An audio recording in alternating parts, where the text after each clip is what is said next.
Coming up on Mountain News this morning, we take a look at some of the ways people across the Commonwealth honored the work of Dr. Martin Luther King Jr. And an Eastern Kentucky pastor reflects on the day and how it reminded him of how flooding brought people together just like the holiday. Dedicated to Eastern and Southern Kentucky, this is WYMT Mountain News this morning.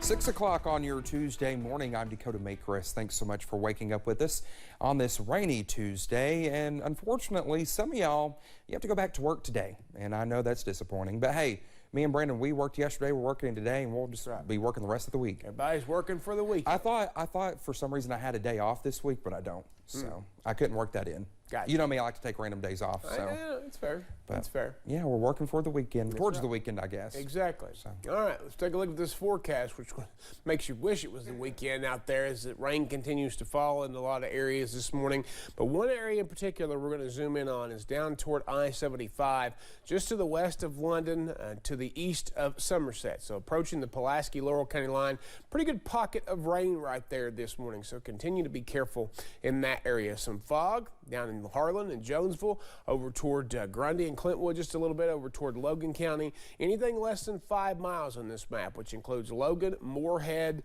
basically Somerset. I know they're a little bit above 5, but Harlan and Jonesville down that way, maybe even toward Pineville. You're seeing some pretty good fog this morning, okay? Temperatures out there across the region, no movement. 52 Irvin and Monticello, 38 Grundy. That is your range this morning across the region. Rain chances continue for a while. Clouds will continue through lunchtime, and then we should see some sunshine and milder temperatures by this afternoon. Dakota? All right, Brendan, thank you. Well, Martin Luther King Jr. Day was celebrated across the region and beyond yesterday. Hazard Community and Technical College hosted its annual MLK Community Breakfast. With this year's national theme, It Starts With Me. During the event, there was a musical tribute by the HCTC School of Bluegrass and Traditional Music, a student panel, candle lighting ceremony, and the community heard from keynote speaker Jonathan Beatty. I think we often look at Dr. King's legacy and think about what he did, but we rarely take the time to think about what we can do and how we can play a part. And not just being a part of programs and events, but really internalizing the knowledge that we too have a dream. All of us have a dream. In 1983, Congress passed legislation that eventually became a law designating the third Monday of January as the Martin Luther King Jr. national holiday. Well, the flood brought many in Eastern Kentucky together. Pastor Steve Peak is a flood survivor and witnessed people coming together more than before. After celebrating another day honoring Martin Luther King Jr., he says he's confident races and cultures are working together.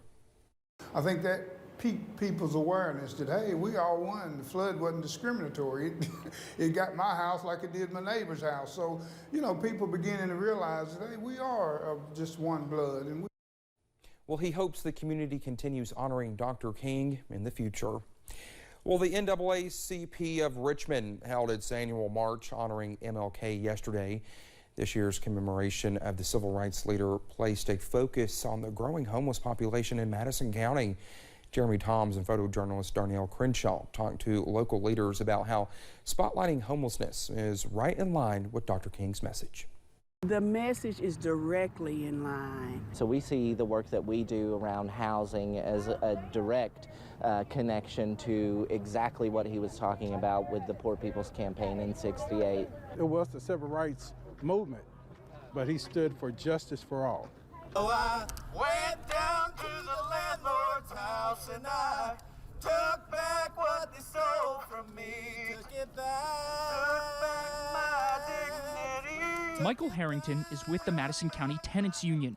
He says homelessness is on the rise, partly due to an increase last year in eviction filings. A 26% increase over the course of 1 year in eviction filings. Richmond native Carla Willis says she has seen homelessness increase in the city. Sometimes it's economics, sometimes it's maybe abuse of substances. You don't have to look far to see signs of unstable housing. This is a picture of a homeless encampment located near the Exit 90 on-ramp. Richmond Madison County NAACP President, Reverend Mitchell E. Brown. But we never saw homeless on the streets. What we're seeing now is not even comparison to even 20 years ago. We must love and support one another. We must love for one another. What's the remedy? Brother, I wish I had the solution, but I think we just live in an era in America where the needs of the many are not addressed. They are keeping the spirit of Dr. King alive while highlighting the needs of their unfortunate brothers and sisters. In Richmond, Jeremy Toms, WKYT. Well, prior to the march, a clothing drive was held for the homeless. Voices came together in Danville and both sung and spoken words on Monday. Hundreds of people gathered in Boyle County for a march through downtown and a program at a local community center.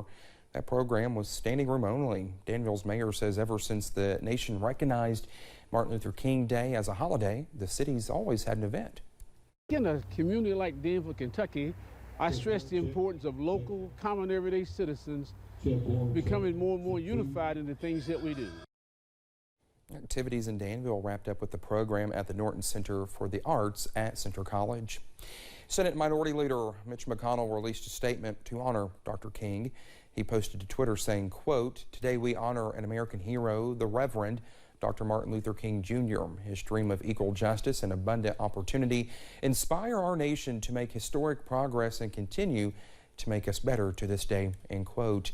Governor Andy Beshear participated in Lexington's march on Monday. In a post on social media, he said, quote, "Today I march alongside Kentuckians to honor the life of Dr. Martin Luther King Jr. Small steps can turn into miles of progress, and I'm committed to listening, learning, and taking intentional steps to bring meaningful change. Together, we can create a better Kentucky for all," end quote. 5th District Congressman Hal Rogers has been selected to serve as a chairperson of a powerful U.S. House committee. He will serve as the chairman of the Appropriations Subcommittee on Commerce, Justice, and Science. The subcommittee oversees resources involving the Commerce Department's Economic Development Administration, the Drug Enforcement Administration, prescription drug monitoring programs, grants for drug courts, veterans treatment courts, and other anti-drug task forces. He previously served as the chairperson of the House Appropriations Committee, as well as other subcommittees.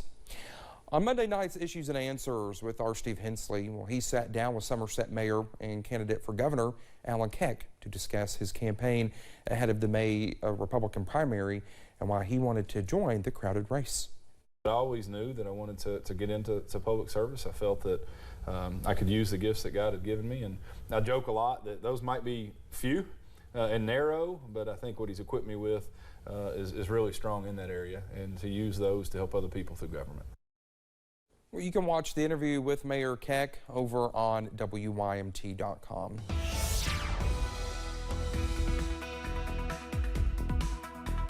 6:08 out there on this Tuesday morning. We are still seeing some rain on live pinpoint Doppler radar. You're probably going to see that for a little while longer this morning. Some heavy pockets moving into West Virginia out of Pike County, Kentucky, and also into Buchanan County, Virginia, over there toward Grundy. We're also seeing again down toward I-75 coming into Laurel County and then heading out of Lee and Wise counties into northeast Tennessee at this point.